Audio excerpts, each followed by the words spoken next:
Okay, so this week we are doing chapter 35, and we are continuing with different sources of pleasure, really, that we get, enjoyment, true enjoyment that we get, happiness that we get from Shabbos. And this one is, I think, one which is maybe very, very relevant to us, particularly nowadays, which is finding holiness in pleasure. He begins, page 175. The human drive for pleasure runs deep, but its relationship with happiness is complicated.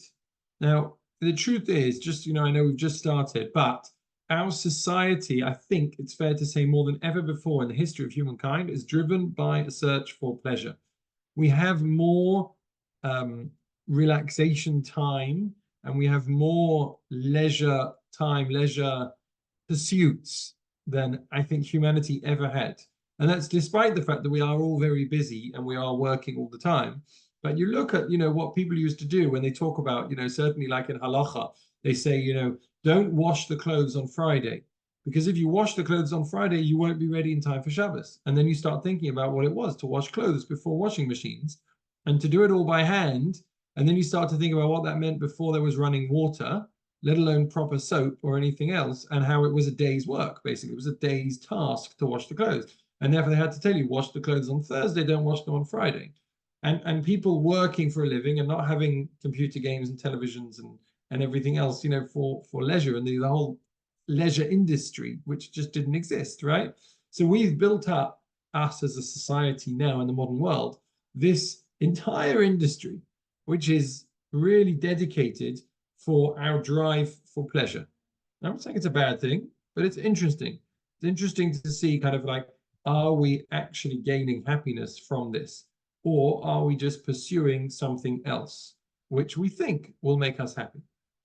So let's see. He says, as pleasure and happiness are two separate things. A key insight, he continues, into this relationship emerges from a profound comment made by one of our sages in a letter to his family. Rav Eliyahu ben Shlomo Zalman, known as the Vilna Gaon. So he lived in the 1700s or so. He was embarking on the long and dangerous trip to the land of Israel about 250 years ago. And he wrote a parting letter offering his family ethical guidance in his temporary absence. Now, as with many of the other sages of the time who tried to get to the land of Israel, he ended up not actually arriving. He had to turn back halfway through the journey. Chofetz Chaim, in more recent times, in the early 1900s, the same thing happened to him as well, where he couldn't actually make it to the land of Israel, which again is a funny thing to think about nowadays when we're talking about a plane ride. But in those days, obviously, it's much, much harder to get there. But it showed their great love for the land of Israel, that they tried, that they did their very best, and they even left everything else behind. So the Vilna Gaon leaves behind this letter. At one point in the letter, he addresses the subject of pleasure, comparing the pleasures of the physical world to drinking salt water. The more you drink, the thirstier you become. The reason we are not satiated by physical pleasure alone is that we are both body and soul, and we cannot ignore either one. If we nourish only the physical part of ourselves, we will feel empty and dissatisfied. Real satisfaction emerges only when the physical pleasures are connected to a higher purpose. When life is meaningful and pleasure has a spiritual dimension, those same waters become refreshing and thirst quenching. It's a very interesting concept, meaning what it's saying is that it's true that the physical pleasure is something that the body is satisfied by, the guf, the body, is satisfied by that. But there's a whole other part of the human being has got the neshama as well. And if the neshama is left thirsty, if the neshama hasn't got any satisfaction of that, then it's never, the person as a whole, is never going to be satisfied with something which is only satisfying one part, one half of the human being. He continues, the Midrash compares the relationship between the body and the soul to the unlikely marriage of a peasant farmer and a princess. The farmer tries to impress his new wife by bringing her his choicest crops, which do not mean anything to her with her royal upbringing. So too, the things that the body derives so much pleasure from mean nothing to the soul. So the body is busy searching, at the top of page 176, the body is busy searching for pleasure and gets pleasure, but the soul looks at it as, what on earth is this? Just like the princess looks at the potatoes that the peasant farmer brings to him, and she doesn't know what on earth this is. It doesn't feel like a gift. It doesn't feel pleasurable. And the same thing with the neshama. And he continues, unless they are connected with meaning and purpose.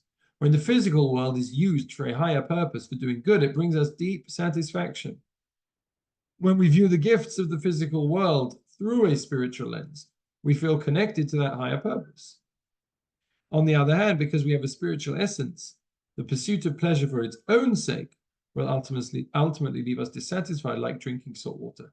Meaning there's a beautiful way of combining the two of them, which he says is when we have those physical pleasures, but they are being used for a higher purpose, for doing something which is objectively good, then those things are going to nourish both the body and the soul. The body is nourished because we're having physical pleasures.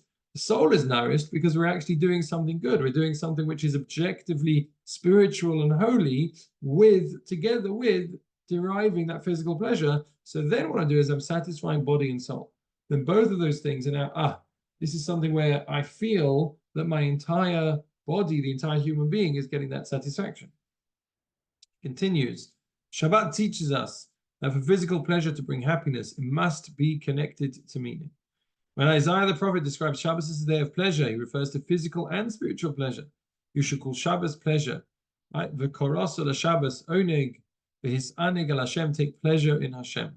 So meaning there is oneg, there's pleasure, but the pleasure is a pleasure within Hashem. It's the day we remind ourselves that God created our world and all its abundant blessings and pleasures. So we are deriving pleasure, but at the same time, we're reminding ourselves that it's God that gave us all of these pleasures. As he continues, the day offers us a beautiful, balanced formula for connecting physical and spiritual pleasure, which is the secret to enjoying life and finding happiness. Shabbat shows us that holiness and pleasure are intertwined. It's an amazing thing, meaning what he's saying is Shabbos is the prototype for how we're supposed to enjoy the rest of the week.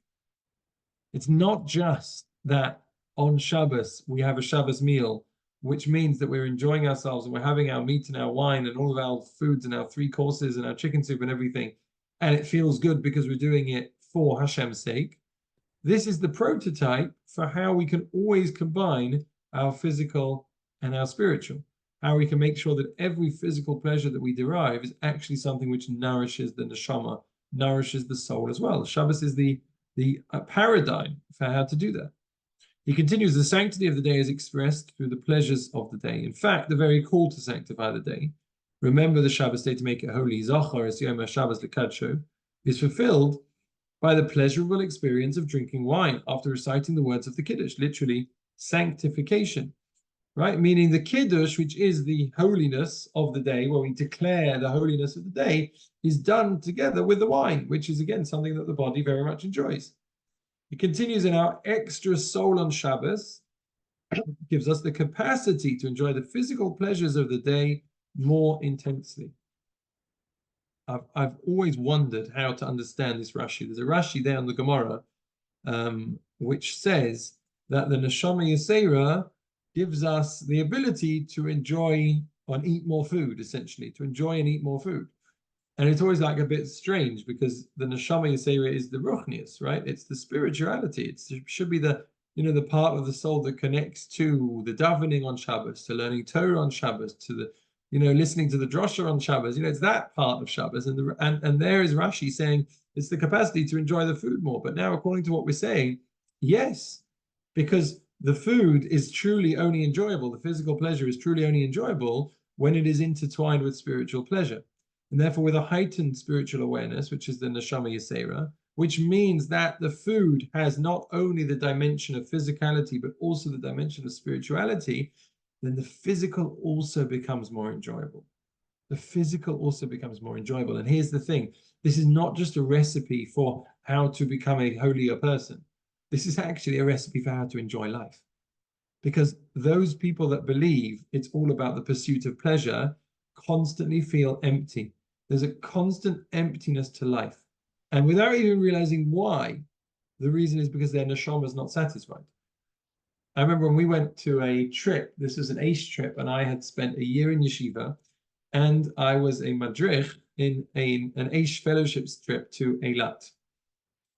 So fellowships is essentially a program where people who are completely secular, they're very, very much uninitiated Jewish, but completely not practicing, They come away, you know, again, I don't know if it happens anymore, but they go for 2 weeks. And myself and the other madrichim were people who had been in, you know, yeshiva for 1 or 2 years. There were some rabbis that came along as well. And we were kind of, you know, in charge of making sure that the trip ran and also making a connection to these guys on the trip. And after kind of like a few days, 4 or 5 days, or whatever it was of the trip, one of them says to me, stops me, and he says, like, again, I was not rabbi then, he was Dov, he says, I don't understand something. He says, for us, he said, we go out every night. We have like a wild party, and they did, you know, they went out to the scene in Eilat, you know, every night. And they had a great time. And he said, we come back at 3 o'clock in the morning. We're absolutely drunk. You know, we're on top of the world. We feel incredible because we just had the most incredible night dancing away. And the next morning we wake up and we feel awful. And they did. Like the morning was like, kind of like, you know, you felt terrible to have to wake them up. There was a program during the day. It took them to sort of to lunchtime to actually kind of like really wake up again. And he said, we feel awful. You know, we come back like dead, you know. And then we go out again the next night and we feel high and it's incredible, it's amazing. And then the next morning we feel dead. And he said, you guys, you know, referring to the Mandrichim, he said, you always just seem happy. You know, it's nighttime, it's the morning, it's lunchtime, whatever. You know, you're kind of like always happy. He's like, how'd you do it? You know, it sounds always funny now because, right, it's obvious to us what the difference is, right? We weren't looking for this kind of like intangible, you know, this high that was fake, essentially, you know, that was synthetic and that was created by something completely external. We were just kind of normal people who were happy with our lives, and being in Eilat was wonderful, and it was the summertime and everything, and it was great, and the trip was wonderful, and you know, happily fulfilled in what we were doing. Whereas for them, the only way they could get happiness, the only pursuit of pleasure, was this kind of fake pleasure that came about only after imbibing lots of alcohol and, you know, going to a place where the music was so loud that you completely forgot who you were. And I remember thinking to myself, that's so unfortunate. And I was young, I was 18, you know, I was 19 years old. But I remember thinking to myself, like, you know, it's so unfortunate that you don't enjoy life and who you are enough that the only way you can get pleasure is by doing that. And therefore, this is not just a recipe for holiness or separating ourselves from this world. On the contrary, this is a recipe for enjoying this world, for deriving pleasure from the real pleasure and the benefits of this world. Because when we imbue those with that spirituality, then our body feels at ease and our body enjoys, because it's the guf together with the neshama, it's the body together with the soul. And whether the way that we do that is by Shabbos, which means that we're doing them as part of Shabbos, or we do them within the framework of a balanced diet. Balanced diet meaning, instead of stuffing myself with chocolate, I'll have a little bit of chocolate after I finish the meal, and then I'll feel good about it instead of feeling horrible about it half an hour after I finish the entire bar of chocolate. So Hashem says to us, there are some things which are good for you to eat, there are some things which are not good for you to eat. There's some places which are good, there are some things which are good in moderation, there's some things which are not good at all. And that's the purpose of that is to infuse all of the physical pleasures that we have in this world together with that spirituality. You know, when you take a food and you make a bracha on it, what have we done? We've just infused it with spirituality. So the eating, the act of eating that we've done becomes an entirely different process. It becomes an act of recognition that this is Hashem's world. It becomes an act in which I say, I'm asking permission from Hashem before I eat from his world. And once he's given me permission, I'm going to enjoy the goodness that he's given me. That's an entirely different act than purely satisfying my guf, purely satisfying my body, my physicality. And therefore, it's something which is satisfying to the Odom, to the whole person, to the guf and the neshama. And therefore, it's, if you like, Shabbos is the best example. Shabbos is the paradigm example for this, the best way to get used to doing this. But it's essentially something that we need to be doing all of the time. And that's what Judaism is training us and making us able to do. He continues, the holiness of Shabbos is expressed through the combination of physical and spiritual pleasure. It is a day of delicious food, fine clothing, refreshing naps, and also a day of prayer and Torah learning, of connecting to God. It's a day for the pleasures of loving relationships, of being together with family and friends.